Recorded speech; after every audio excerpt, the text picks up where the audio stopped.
folks, and just got done recording a commentary for Alien and versus Predator. So now time for the review. So yeah, I don't mind the film. I mean, it is what it is. Like, it's not really anything special. The characters I don't care for really, except maybe Sana Lofton. I'm saying her name right. Like, somewhat I like her. But again, like, her character isn't really anything else to run home about as well. I like it. She teams up with the Predator towards the end, and she helps kill a Queen Xenomorph. I mean, the movie's basically this group of scientists and archaeologists people. They're going to Antarctica pretty much to uncover a hidden pyramid that they find in thermal heat things, technology and stuff. So then they decide to go down there because Wayland wants to claim it for himself. So they make an expedition for that. So that draws in the predators to hunt the aliens, because then that triggers the alien queen to be awakened, I guess. Because somebody at one point steps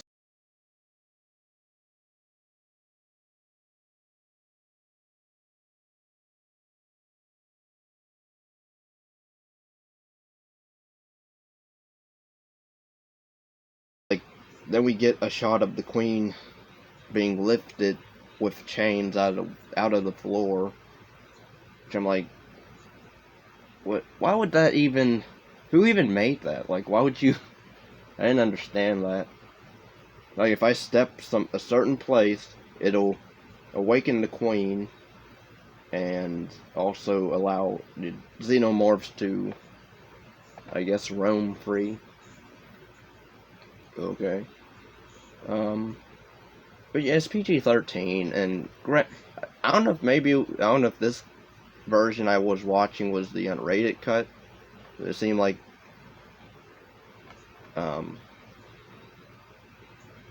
trying to look. I know there's a unrated cut.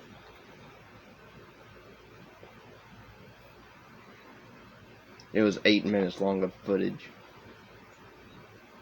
It contained more shots of blood and gore, guts and slime, spice. So maybe I saw that version, but I don't know, because it seemed like it was gory enough to what I remember. But yeah, pretty much 2004, a satellite detects a mysterious heat bloom beneath Antarctica Island. So Wayland wants to go there and uncover the pyramid. So he gets Sana Lofton and a few of her people and some of his people, and they go after this pyramid. And pretty much a Predator ship reaches Earth's orbit. It fires an energy beam aimed at the pyramid site. When the team arrives at an abandoned whaling station above the heat source, they find perfectly circular, natural tunnel running directly beneath the ice towards where the pyramid.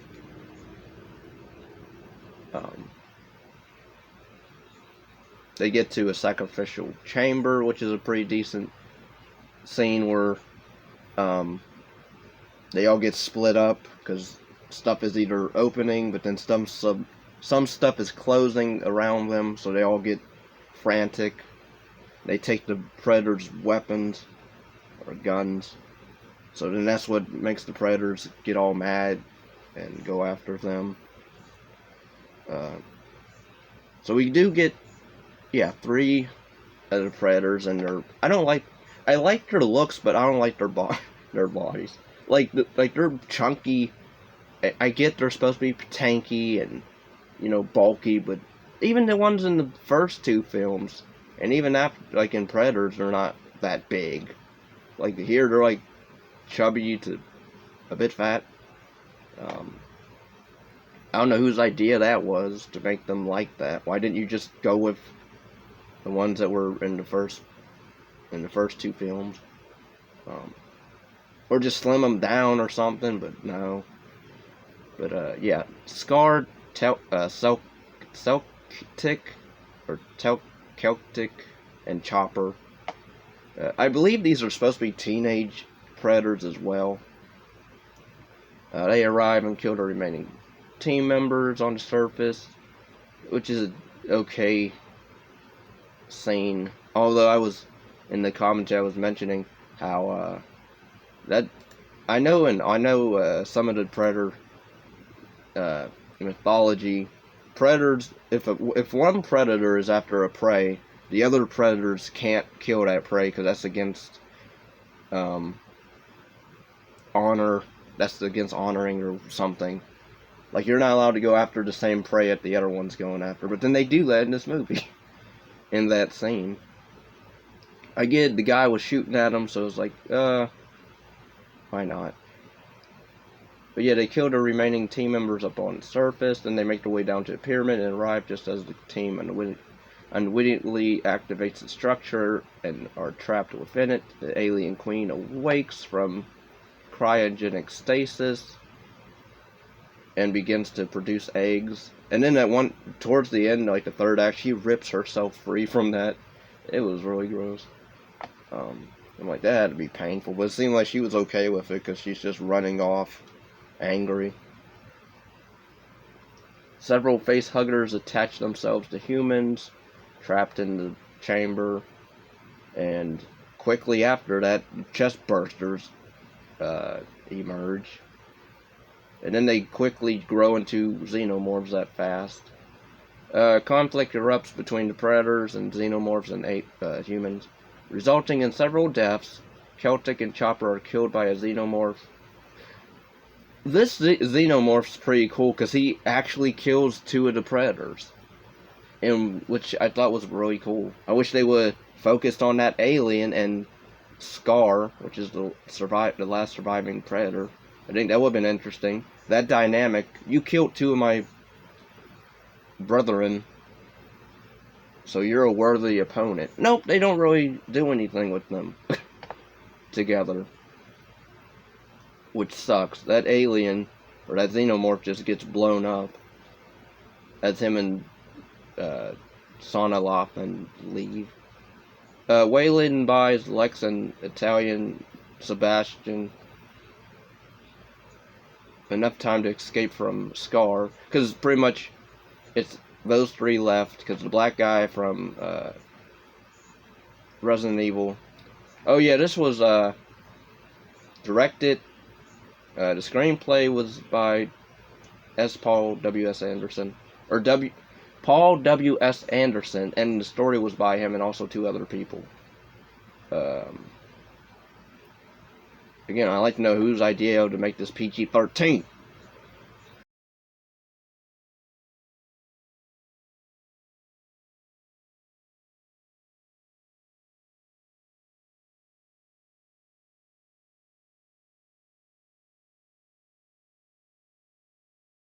And that, makes the predator mad, because, like, I gave you a chance, dude, and you spit in my face. So he decides to kill him. And I love this one scene where Scar's, like, standing around or doing something, and a xenomorph is, like, right above him, and with no flinch, he just literally nonchalantly cuts the xenomorph's head off in a cool cut, in a cool swift of the boomer. I don't know what that weapon's called when they throw them and it comes back to them. I know it's a boomerang, but that's not what it's called. But I thought that was a cool scene. It sucks the fact that he takes his mask off, though, because I guess he wants to mark himself. And then the facehugger gets him. So that sucked. But then we wouldn't get the Pred alien, so that we barely see in the sequel correctly. But yeah, he unmasks himself, marks himself with the blood of the face hugger. After that, Lex and Sebastian leave.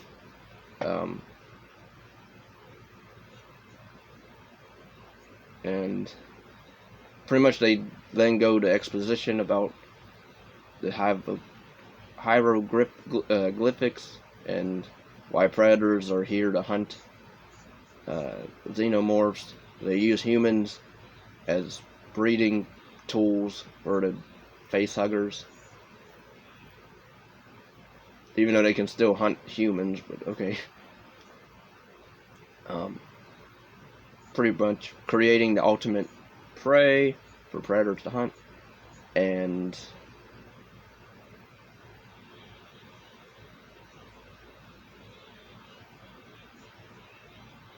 if overwhelmed, they would decide to eliminate all the xenomorphs and blow them up to smithereens.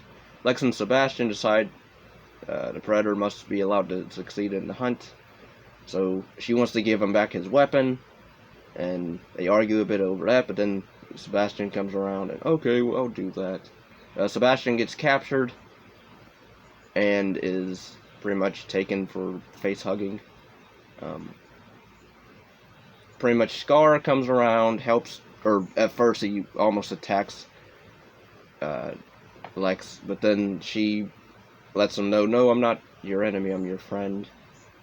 And she kills a xenomorph, and so he's like, oh, you're tougher than you look. So then he decides to help her, or let her tag along, which I like. I do like the fact that a human, team up with a predator. I do like that.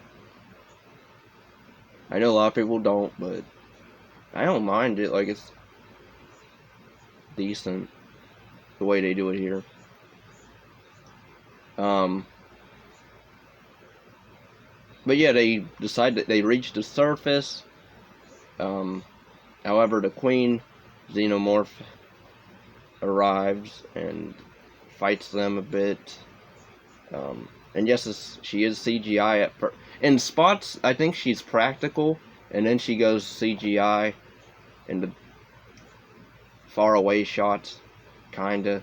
But then, like, I swear, like, there's a shot where when Lexi's running, I think it's a practical puppet or head of the queen. That was pretty cool. Overall, I like that fight. I just wish the predator didn't die. But then he would have died anyway, because he's pregnant by a face hugger. So I was like, either way, you would have died either way. But yeah, the queen gets taken. She gets her chain wrapped around a water tank thing and falls into the ice. And pretty much a predator ship uncloaks and several predators appear. They retrieve their fallen comrade, which I'm like, why? And an elder predator presents Lex with one of their spear weapons as a gift, and then they leave her there.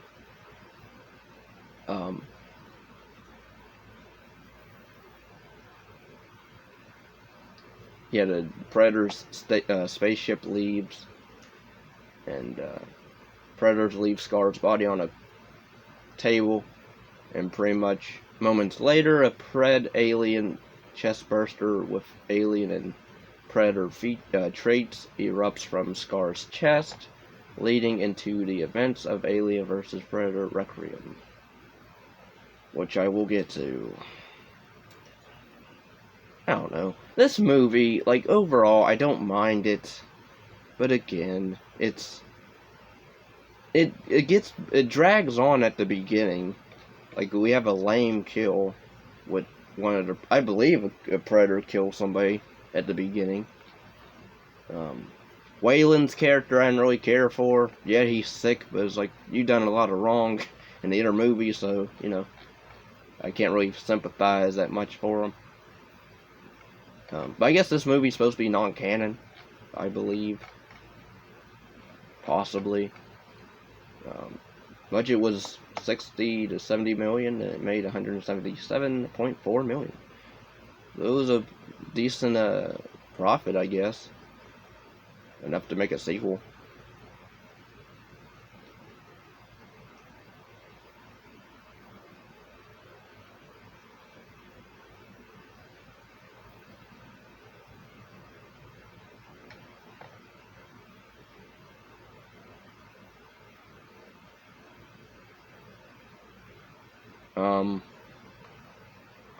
But yeah, the fights between the alien and predators, I don't mind.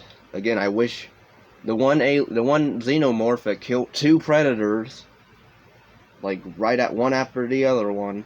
I wish we would have got Scar versus that xenomorph.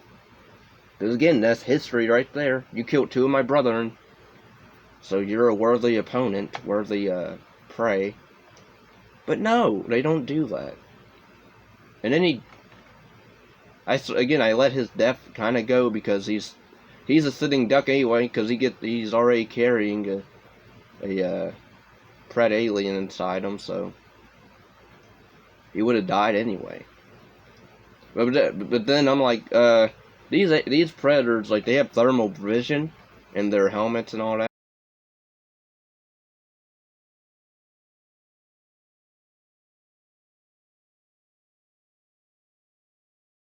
In his body and make sure he's not carrying anything.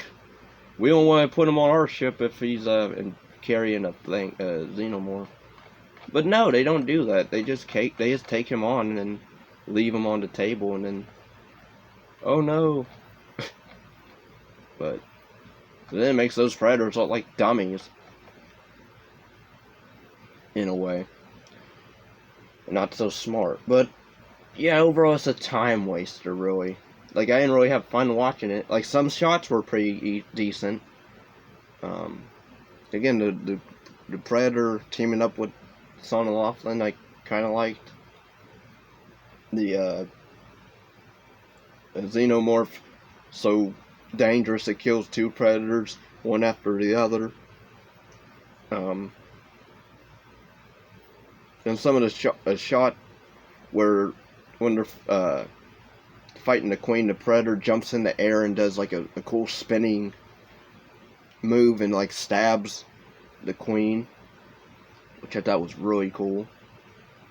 Shows how agile they are too, which I wish we would have got more of that in scenes. But yeah, overall I don't mind the film. It's a time waster for me. Wish it was rated R as well. But that's why we get a sequel that is R-rated, but you don't really see much because they don't care to light the sets up. I don't know if I'll do a commentary on the second one. If anybody wants me to do a commentary on the second one, I'll do it.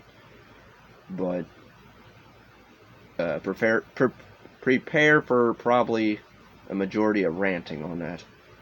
But yeah, hope you enjoyed this review, and peace out.